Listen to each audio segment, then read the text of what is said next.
Bom dia, amigos, bom dia a todos, bom dia, Dilson, Fernando e demais membros. Como você vê, em 2 dias aconteceu muita coisa. Eu trago aqui o título A Extrema-Unção e o Enterro da Lava Jato. A Extrema-Unção foi a decisão de Fachin segunda-feira e o enterro ontem ao julgamento de suspeição do Moro.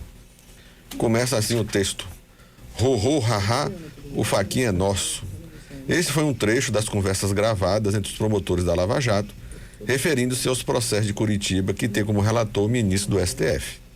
Essa alegria toda significava que tudo que vinha da operação, no caso a Lava Jato, era seguido sem maiores constrangimentos pelo ministro Fachin. Não havia um só movimento nas ações que não fosse chancelado por ele. Na última segunda-feira, surpreendentemente, o ministro resolveu, com mais de 3 anos de atraso, reconhecer que Moro não era juiz natural dos processos que envolvem o ex-presidente Lula, que tramitavam na 13ª Vara Federal de Curitiba. Em decisão extensa, o relator do processo da Lava Jato se rendeu às evidências e à lei, aquilo que o mundo jurídico honesto cobrava há tempos. A decisão se deu em razão do habeas corpus impetrado pelos advogados do ex-presidente. Segundo o que ficou decidido, os atos processuais, inclusive o oferecimento de denúncia, nos processos sobre a lavra do Moro, quando era juiz, estão todos anulados, porque os fatos narrados na denúncia do Ministério Público Federal não estão relacionados com os casos de corrupção da Petrobras. A decisão do Fachin, tardia, repito, pôs em ordem o devido processo legal e o respeito à Constituição Federal. As condenações, portanto, como já disse por inúmeras vezes, da lavra do atual mega empresário Moro, não tinham sequer indícios de prova contra Lula. Condenou-se sem prova. E para os incautos, também afirmei que o próprio Moro confirma que não há nenhuma relação dos contratos da Petrobras com as denúncias do Ministério Público Federal, quando julga os embargos de declaração da sentença que condenou o ex-presidente.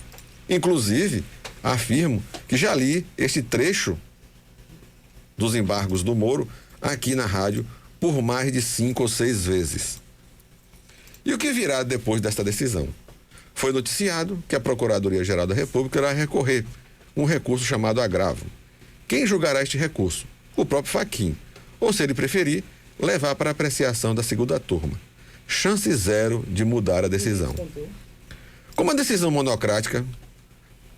foi decisão monocrática, pode levar para o pleno do STF para o julgamento de outros ministros a decisão de Fachin na segunda-feira. Primeiramente, para esclarecer, o habeas corpus que Fachin julgou estava no pleno, ou seja, estava no pleno do STF. Foi ele que pediu para que fosse para a segunda turma.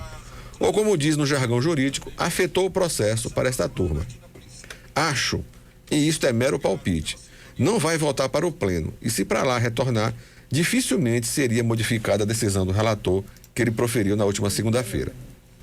Ainda no contexto da decisão de Fachin, ele determinou o esvaziamento do julgamento de suspeição de Moro, que também está na segunda turma. Porém, enquanto não transitar em julgado, ou seja, enquanto ele não julgar o agravo, se for interposto pelo Procuradoria-Geral da República, nada impede a incontinuidade do julgamento de suspeição do Moro. E assim foi feito. Na tarde de ontem, o presidente da turma, o ministro Gilmar Mendes, pautou o processo de suspeição contra Moro. Fachin ainda tentou uma manobra, no pior sentido que eu estou falando, contrária ao regimento do Supremo Tribunal Federal e ao Código de Processo Penal no seu artigo 96, tentando adiar a sessão desse julgamento, requerendo ao presidente do STF, Fux, que se manifestasse. E ele não deu nem bola. O julgamento da suspeição de Moro é mais abrangente, ainda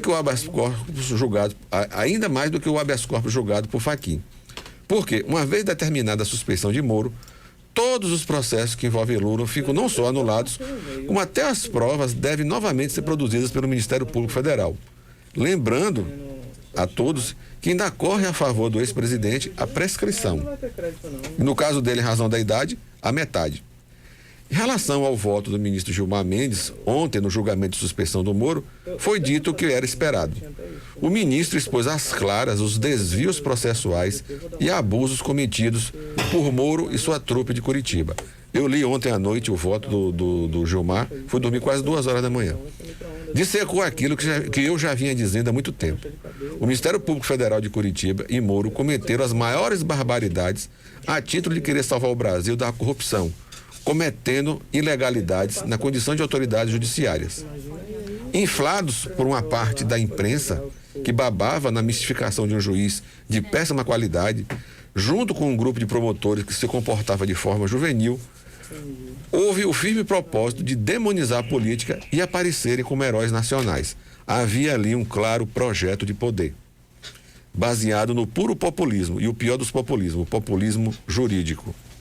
Esqueceram de incluir nesta equação de que ainda existem magistrados que não caíram na conversa, e um deles é o ministro Gilmar.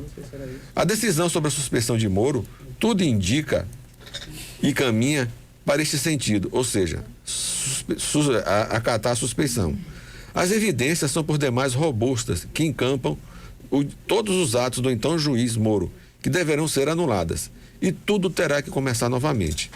Imagine, senhoras e senhoras, o custo financeiro que tal atitude gerou, sem levar em consideração também o custo da credibilidade que o judiciário terá que suportar por longos períodos. Tudo provocado por um arrivismo jurídico que se pautou para solapar as leis e achando que estava salvando o Brasil.